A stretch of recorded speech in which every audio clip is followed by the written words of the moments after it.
الأكلة دي بجد مهدور حقها وسمعتها وحشة جدًا على السوشيال ميديا، دايمًا يقول لك أصل النهارده ماما عاملة لنا سبانخ،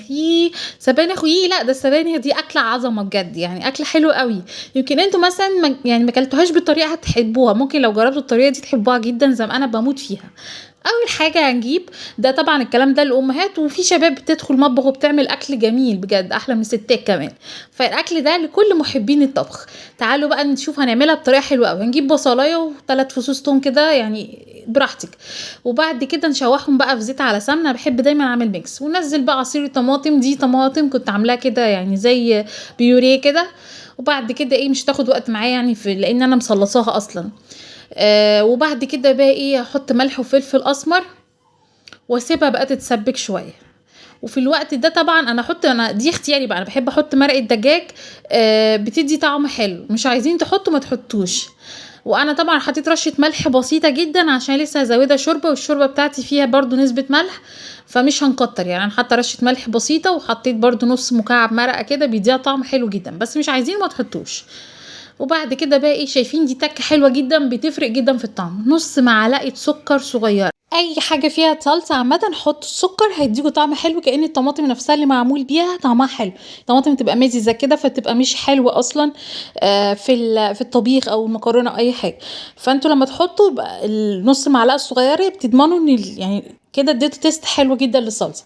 بعد كده بقى أنا طبعًا على العين التانية من البوتاجاز قلت بقى أعمل رز بالشعرية، طبعًا أحمر الشعرية كده، بس طبعًا إيديا برضه واخدة بالي من الصلصة، عندي الصلصة عشان هي طبعًا يعني already كانت متصلصة وشايلاها في الفريزر يعني،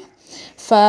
فما خدتش وقت، فحطيت بقى على طول السبانخ زي ما انتم شايفين بتبقى هايشه طبعا كده وهي لسه نيه، بس بعدين بقى الحراره بتخليها تكش تماما، يعني ده نص كيلو مالي الحله، دلوقتي هتلاقوه نزل خالص، بينزل حوالي النص تقريبا. وعندي رز بشعريه على عين البوتاجاز التاني برضو بعمله، وحمرت الشعريه كده خدت لون ذهبي، ولما اتحمرت نزلت عليها بقى بالرز بتاعي. وعندي الشوربه، هي الشوربه دسمه شويه، فانا يعني هعمل ميكس بين الشوربه واخففها بشويه ميه، يعني احط الاول الشوربه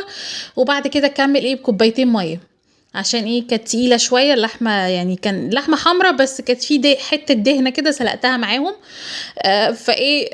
خلت الشوربه تقيله شويه.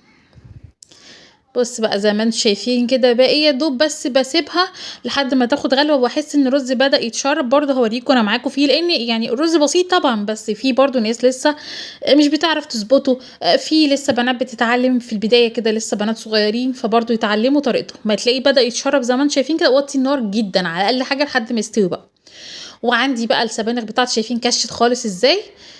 نزود بقى في المرحله دي، بسيبها الاول زي ما انتم شايفين لما تكش تماما كده وتبدا تشرب الصلصه ما تبقاش باينه منها الصلصه، اروح مزوده بقى الشوربه بتاعتي.